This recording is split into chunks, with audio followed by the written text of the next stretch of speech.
U.S. Farm Report on the road from the Top Producer Summit is brought to you by John Deere. We're proud to support the American farmers and ranchers who harvest our future year in and year out. By Nutrient Economics, farming's go-to information resource.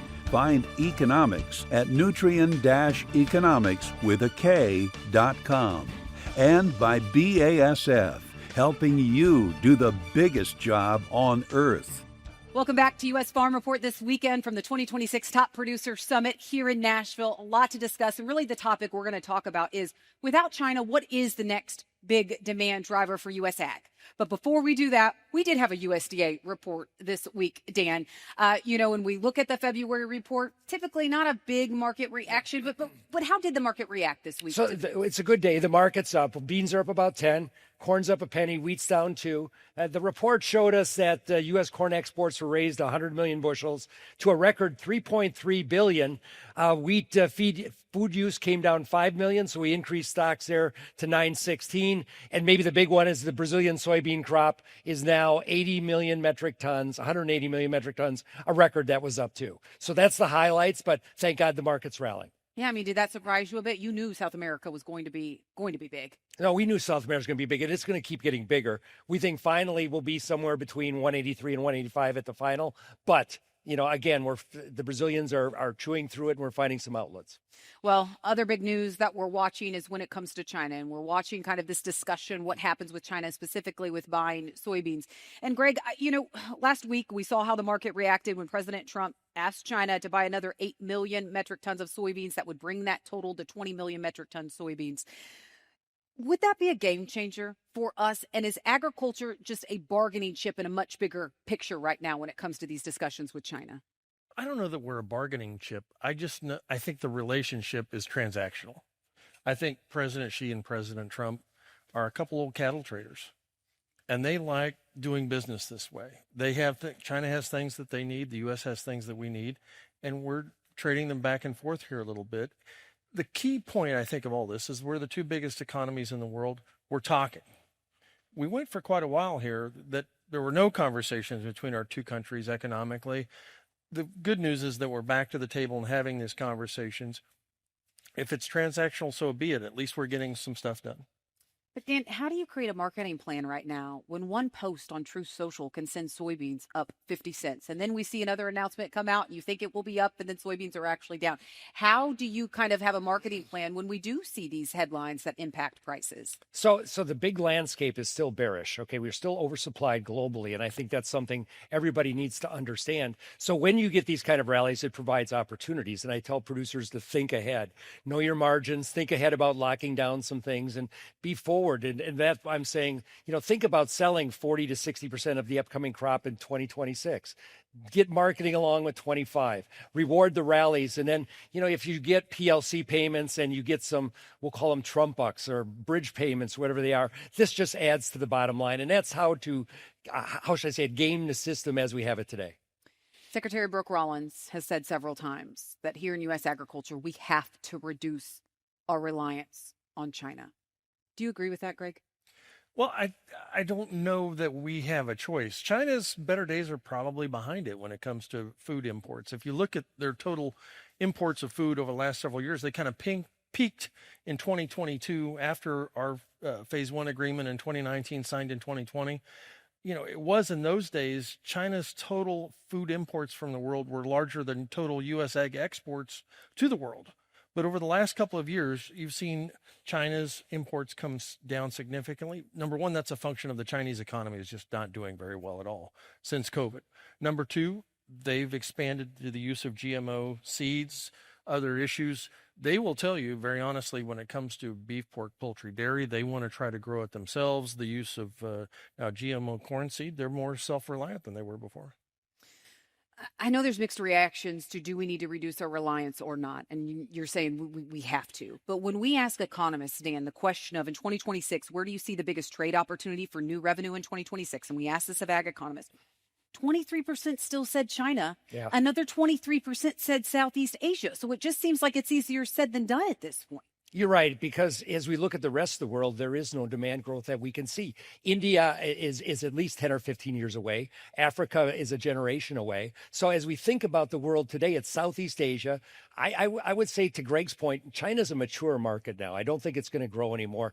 And there's some of us that fear that China will return as a corn exporter in the next 3 or 4 years as this GM corn kind of takes hold. So I want to prepare the American farmer for the idea that we do need to move beyond China. But as we see this administration focus on these other trade deals, India has been a big buzzword as of late, thinking that we're finally making headway. Dan just says we're 10 or 15 years out from that. You've been in some of those. Best case scenario. Best case scenario. Yeah. Even though there is some optimism around India, you don't think we'll actually get that to the finish line? India is one of the most protected ag markets in the world. Most of their tariffs are at 100%. We had these conversations in 2020 when I was there. Very difficult. But I do think there's opportunity in Southeast Asia. Yep. I think especially on the protein side, beef, pork, poultry, dairy, there are opportunities in Southeast Asia that we are essentially untapped today, and there's some really big markets there. Well, if we then step outside of trade and focus domestically, which we have had this administration talk about as well, where do you think are the biggest avenues of growth then, Dan, domestically? Let's start with soybeans first. Well, I think you've got to put your arms around biofuels, and then you got to think about protein. And those are the two areas that we think about in the next 10 years. And so, having legislation that we utilize more soybean oil, having legislation utilize more ethanol, sustainable aviation fuel. These are the kind of things we need to focus from a domestic standpoint, because we no longer can set aside acreage as we used to in these kind of down times. That would just help a Brazilian, a Russian, and a Ukrainian farmer. But Dan, you said over the next 10 years, the supply of protein in the world comes nowhere near meeting the demand. And if you look at the dairy industry, 11 billion in new processing investment in the U.S., 2023, 2028. Why? Because the whole world knows the place you're going to grow more dairy cows is in the United States. We've got to move up the value chain: beef, pork, poultry, dairy, biofuels. Yep, that's it. This is the future for U.S. agriculture. So investing in the long game, but you look at the short game right now. And we need soybean demand, Dan. We definitely do. And well, we need legislators to send the message that we need more crush plants, we need more ethanol plants. From permitting to production's 3 years. So we need to get this discussion started and get it going. But I'm still waiting for the RVO this year. Well, and that's what I want to ask about, because EPA's proposed rule for biomass-based diesel from 3.35 billion gallons in 25 to 5.61 billion gallons in 2026. What are you hearing? Are we going to be at the top end of those estimates? And would that be a game changer this year for soybean prices? It would be a game changer for soybean oil, and it would help soybeans. But I think we're at 5.2 to 5.6. What I don't know is the reallocation of what we call sustainable SREs, small refinery exemptions. Those are the problems that we don't know today. But I believe that we are part of that homegrown energy solution, or at least I think the Trump administration believes that. I know we're talking long-term in general when it comes to, without China, what's the next big demand driver for U.S. ag. But real quick, let's talk about more short-term, and let's talk corn, Dan.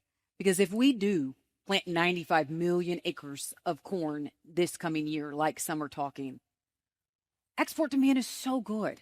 It is so good right now. So what could we see happen on the domestic front that could push corn prices higher?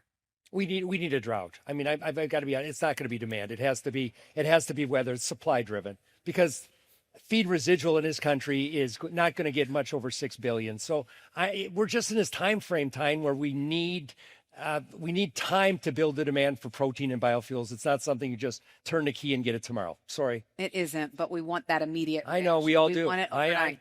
So then for the producers in the room, what is your advice as you go into 2026 and navigate this? Last year when I did this panel, we talked about selling corn forward. I'm going to say it again because the corn market peaked then. If I look forward to March corn of next year, it's about $4.75 a bushel.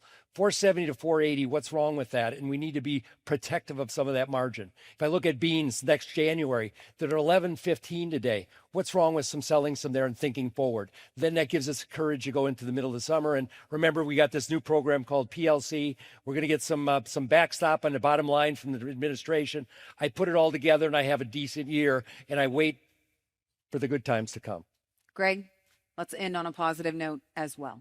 If we do reduce our reliance on China, where do you see the biggest opportunity for U.S. ag? I think it's the deals that the Trump administration is doing right now. If you look at Southeast Asia, Indonesia, Philippines, Vietnam, Malaysia. We just did a deal with Bangladesh. You say, well, what are those countries? Those are the next demand drivers. Those are the up and coming economies in the world. The Chinese economy is soft, but you look at where everybody is moving in terms of trade today. It's the Vietnams of the world. It's the Indonesias of the world that are going to be the next big demand drivers for food. Gregg, Dan, thank you so much for joining us. We really appreciate it. We need to take a quick break, and then we'll be back with much more U.S. Farm Report in just a moment.